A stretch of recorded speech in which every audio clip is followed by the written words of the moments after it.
বিয়ে করলে কি ভাগ্য পরিবর্তন হওয়ার কোনো সম্ভাবনা আছে? জানলে উপকৃত হব। যুবক যারা বিয়ে করেন নাই, বিয়ে করার মাধ্যমে ভাগ্য সুপ্রসন্ন হওয়ার বা পরিবর্তিত হওয়ার সুযোগ আছে কিনা? আমরা কোরআন খুললে দেখতে পাই আল্লাহ রাব্বুল আলামিন বলেছেন, ওয়া আনকিহুল আয়ামা মিনকুম ওয়াস সালিহিনা মিন ইবাদিকুম ওয়া ইমাইকুম ইন ইয়াকুনু ফুকারা ইউগনিহিমুল্লাহু মিন ফাদলি। আল্লাহ অভিভাবকদেরকে নির্দেশ করেছেন, তোমরা তোমাদের অধীনস্থদেরকে বিবাহ শাদী দাও, তারা যদি একটু টাকা পয়সার অভাব অনটনের টুকটাক টান থাকেও, তাহলে আল্লাহ তাআলা তাদেরকে বিয়ের পর তাদেরকে সচ্ছলতা দান করবেন।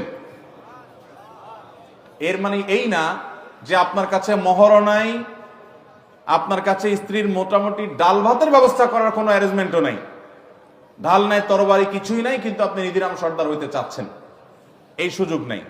যদি আপনার মোহর দেওয়ার কোনো ব্যবস্থা না থাকে, ডাল ভাতের জোগাড় করারও ব্যবস্থা না থাকে, তাহলে ফাআলাইকা বিসসাওম, নবীজির নির্দেশ অনুযায়ী আপনি রোজা রাখবেন।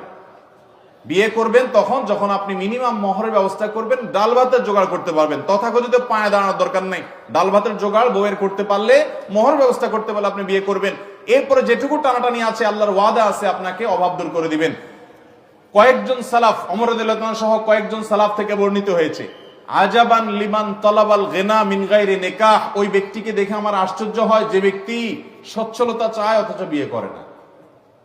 কারণ বিয়ে করলে আরেকজন যে আসবে তার রিজিকও আল্লাহ তাআলা নিয়েছেন না নেন নাই, অতএব তার রিজিক সহকারে আসবে ইনশাআল্লাহ বিইذنিল্লাহ। বিধায় এই হাদিসগুলো থেকে বোঝা যায় এবং আয়াত থেকে বোঝা যায় যে বিয়ে, এটার মাধ্যমে আল্লাহ রাব্বুল আলামিন মানুষের জীবনে বরকত দান করেন, বরকত নাজিল করেন। আস-সুন্নাহ ফাউন্ডেশন, উম্মার স্বার্থে সুন্নাহর সাথে।